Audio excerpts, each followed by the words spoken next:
This MMA30 segment is powered by The Gun Store. Next time you're in Las Vegas, if you want to shoot a real machine gun, do it at The Gun Store at 2900 East Tropicana. Dave Fair for MMA30 at The Gun Store here in Las Vegas at 2900 East Tropicana, standing alongside the Pitbull, Mr. Thiago Alves. How you doing, man? I'm doing good. Doing good. You know. Circumstances considering what they are. UFC 130 last night, very close decision. You lost to Rick Story. Your thoughts on the decision first? It was a close fight, but I truly believe that I won the second and the third round for sure. So that's why I was celebrating, at the end of the round. But the judge didn't think so. So. Yeah, I saw that look of disappointment on your face. I think that a lot of people expected your hand to be raised. But when you heard the announcement, were you actually surprised, or did you think that there was a possibility it may go that way? I was surprised. I mean, I knew it was a close. The first round, I knew he had it for sure. The second round, I knew I took him down, controlled him in the top for a little bit, and I landed a few shots. The third round, I just dominated. So I think it comes down to the third round in my eyes, but I guess not. It's one of those risky fights, too, because Rick Story, a lot of people that are kind of MMA diehards know that he's a really good fighter and he's an up-and-coming prospect, but his name isn't as big as the Thiago Alves name yet. So when that first fight got brought to you, was there some hesitation on your part to take it? Because it's always dangerous to fight a guy that's not as well-known but is a really solid fighter. No, not at all. I mean, you're in this business, to fight whoever is next in the line, so I don't really pick my opponents, And Rick Story's a really tough kid, He proved himself last night, and I didn't take him lightly at all, I just thought it was a bad decision.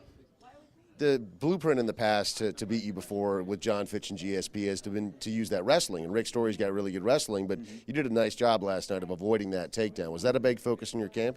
Yeah, definitely. I'm getting my wrestling skills better. I'm working my jiu-jitsu a lot. There are a few things that I really think I should have done better in that fight, not stayed in the cage for too long, try to push him off a little bit. I started out kind of slow, was picking up as the fight goes on, but it's a learning experience. I still think that I did enough to win the second, the third round, but once again, it's out of my hands now. I feel like you've answered a lot of the questions about the weight being an issue for you in the past. There's a guy standing right over there by the name of Mike Dolce, who I know has been working really closely with you for a long time, and I think you tweeted that you're ready to put this bedtime story to sleep with your weigh-ins on Friday. Do you feel like all the critics have been answered on that?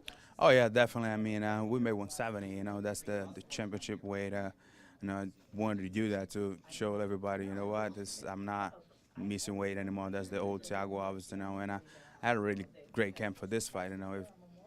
Fortunately, it didn't went the way I wanted, last fight, last night. But it's getting better. Things are getting better, and the way it should. And I mean, it's not in the speed that I want, but it's getting there.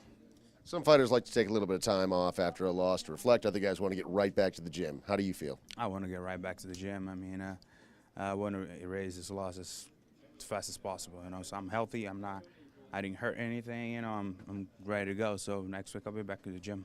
What are your thoughts on the welterweight division right now? There's a lot of talk about George St. Pierre possibly moving up to 185 for a super fight with Anderson Silva.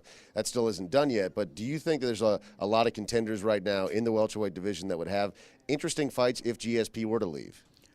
Yeah, definitely. And I mean, I don't think GSP should leave, I think that's his weight class, and I don't see him going up to 185 and doing well against those big guys, but the welterweight division always been very stocky, It's one of the most competitive weight division, in UFC. So I think he should just wait a little bit more. At UFC 130 last night in the main event, Rampage Jackson and Matt Hamill were in there, and Rampage at the post-fight press conference said that he wasn't even thrilled with his performance, even though he was out there kind of swinging for the knockout, looking for it. What were your thoughts on that fight? It was pretty good. I was very impressed with the Rampage takedown defense. He was in shape. He was prepared. And he did pretty good. Everybody was talking about he was overweight and this and that, but no, he showed that he came very well prepared. I feel like people were pretty critical of last night's card for some reason. Even in the co-main event, you had Roy Nelson and Frank Mir. Personally, I thought that was a pretty entertaining fight, but I've heard some people saying otherwise. What do you think? I thought it was a good fight, though. I mean, Frank Mir did a great job, and Roy Nelson is always entertaining to watch, so I thought it was pretty cool. That dude can take a beating, huh? Yeah, I think it's because of his hair, maybe. You should grow a mullet out. Maybe we should all grow mullets out. I can. I mean, I'm getting bald, so it sucks. Thiago Alves, thanks so much for talking to us. Looking forward to seeing what's next. A pleasure. Thanks for having me.